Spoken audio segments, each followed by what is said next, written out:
Sa ginanap na World Defense Show 2026 sa Riyadh, Saudi Arabia, kinumpirma ng Leonardo Aircraft ng Italy, na patuloy pa ring kalahok ang Eurofighter Typhoon, sa first batch ng Multirole Fighter Acquisition Project, ng Philippine Air Force. Gayunpaman, inamin nila na sila ay nasa isang napakahigpit na kompetisyon.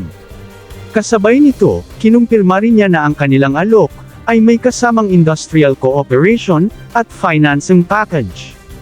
Ngunit bakit nga ba nila tinawag na mahigpit ang kompetisyon? Nakatakdang maglaan ang Pilipinas ng humigit kumulang $7.4 bilyong para sa Multirole Fighter Acquisition Program. Sa halagang ito, kayang mag-alok ng Lockheed Martin ng 20 na F-16 fighter jets. Ang Leonardo naman ay nag-aalok ng 32 Eurofighter Typhoon. Samantala, ang KAI ng South Korea ay maaaring magbigay ng hanggang 40 na KF-21 Boramae. Sa ganitong sitwasyon, malinaw na hindi lamang kalidad, kundi pati dami ng eroplano, ang isa sa mga pangunahing konsiderasyon.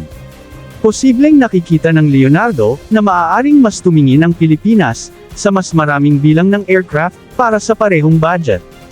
Kaya ang tinutukoy nilang tough competition ay malamang na tumutukoy sa agresibong alok ng South Korea, na mas maraming fighter jets sa parehong halaga, at assurance na ma-deliver ang mga eroplano ng mas maaga, sa nakasaad sa kontrata. Ngunit ano nga ba ang Eurofighter Typhoon? At ano ang pangmalakasang offer ng Leonardo, para makasabay kundi man makalamang, sa offer ng kanilang kakumpetensya? Ang Eurofighter Typhoon Tranche 5, ang itinuturing na pinaka-advanced na bersyon ng nasabing fighter jet. Ito ay may makabagong Captor E, Mk2, ESA radar, Sub-Arexis Electronic Warfare Suite, pinahusay na avionics, mas malalakas na onboard computers, at open architecture software. Mayroon din itong large format multi-function glass display, para sa mas modernong cockpit interface. Matagal nang ginagamit ng maraming mga European countries ang eroplanong ito, kaya tested na ang reliability sa mga combat operations and patrol missions. Ginagamit ang Eurofighter Typhoon sa kasagsagan ng gyera sa Libya, at 2 gyera sa Iraq, at kahit sa gyera sa Yemen. Hindi lamang ito para sa air defense at air superiority missions. May kakayahan din itong magsagawa ng electronic warfare, at suppression of enemy air defenses, o ang tinatawag na SEAD operations. Bukod dito, tested na itong magsagawa ng land strike, maritime strike, at standoff attack missions. Ayon sa isa pang mataas na opisyal ng Leonardo, kabilang sa kanilang alok ang 32 Eurofighter Typhoon Tranche 5 fighters, na may kasamang MBDA Meteor Beyond Visual Range Air-to-Air Missile, ASRAAM Short Range Air-to-Air Missiles, Brimstone Air-to-Ground Missile, at Storm Shadow Standoff Cruise Missile, pati na rin iba pang munitions. Kasama rin sa proposal ang government-to-government financing scheme, upang alalayan ang gobyerno sa bigat ng bayarin. At upang matulungang maiangat ang self-reliance defense posture ng bansa, ay magtatatag sila ng local manufacturing para sa mga pangunahing bahagi ng fighter jet, na nangangahulugan ng dilang pagbibigay ng maraming trabaho at benepisyo sa ating ekonomiya, kundi pati rin ang pag-transfer ng knowledge and know-how sa ating mga engineers and technicians, pati na ang mga teknolohiya na nakapaloob nito. Kapag ito ay natupad, maaaring maging unang supply hub sa Asia-Pacific region ang Pilipinas, para sa ilang components ng Eurofighter Typhoon.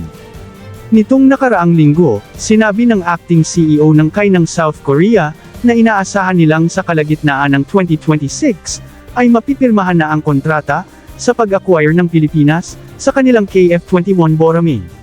Ngunit naniwala pa rin ang Leonardo, na habang wala pang pinal na kontrata sa pagitan ng Pilipinas at South Korea, maaari pa ring mabago pa ang lahat, at naniniwala silang kaya nilang baguhin ang desisyon ng Pilipinas, na piliin ang kanilang offer kaysa offer ng South Korea. Sa huli, ang desisyon ng Pilipinas ay hindi lamang usapin ng presyo at dami, kundi pati ng kakayahan, long-term sustainment, teknolohiya, at strategic partnership na kaakibat ng bawat alok. Ang tanong ngayon, ano nga ba ang dapat piliin ng Pilipinas?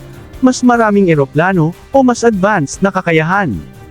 Walang duda, ang KF-21 Boramae ay mas mura, kaya kaya nilang magbigay ng mas maraming eroplano sa parehong halaga, mas maaga ang delivery, kaya agad na iangat ang kakayahan ng Air Force sa oras ng mga standoff, air supremacy and interdiction.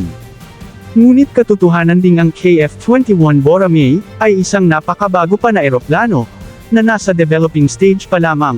Ang mga punang-akong capabilities nito ay masasabi nating sa papel pa lamang dahil di pa ito tested sa mga actual combat operations. Ang mabibigay ng South Korea ay ang Block 1 pa lamang ng eroplanong ito, na wala pang air-to-ground attack capability, kaya hindi pa ito tunay na multi-role fighters. Ito ang downside ng KF-21, na sigurado tayong iniisip din ng ating Air Force. Kaya naman, kung may papangako ng Leonardo, na kaya nilang ma-deliver ang mga eroplano ng mas maaga, ay sigurado tayong malaking factor ito, dahil di may kakaila, ang ating Air Force ay atat na magkaroon ng tunay na multi-role fighters. Ganun pa man, kung sakaling hindi man makuha ng Leonardo ang first batch na ito, sa susunod na batch ay may malaki silang chance. Ayon sa balita, originally, at least 70 na multi-role fighters ang near-request ng Philippine Air Force, para sa minimum deterrence requirement sa buong bansa, na unti-unti sanang bibilhin hanggang matapos ang Horizon 3 ng AFP Modernization Program. Ngunit dahil sa nakikitang financial constraints, binabase na lamang ng Air Force kung ilang eroplano ang mabibili sa halaga na kayang ibigay sa kanila. Hanggang sa lumitaw itong panukala ni Secretary Gibo Teodoro, na gumamit ng mga foreign loan, para sa pag-finance ng AFP Modernization Program. Dito bumalik ang plano, na at least 70 na multi-role fighters ang i-acquire ng bansa, di kasama ang mga FA-50 light combat aircraft, at bibilhin ito ng dahan-dahan hanggang 2040.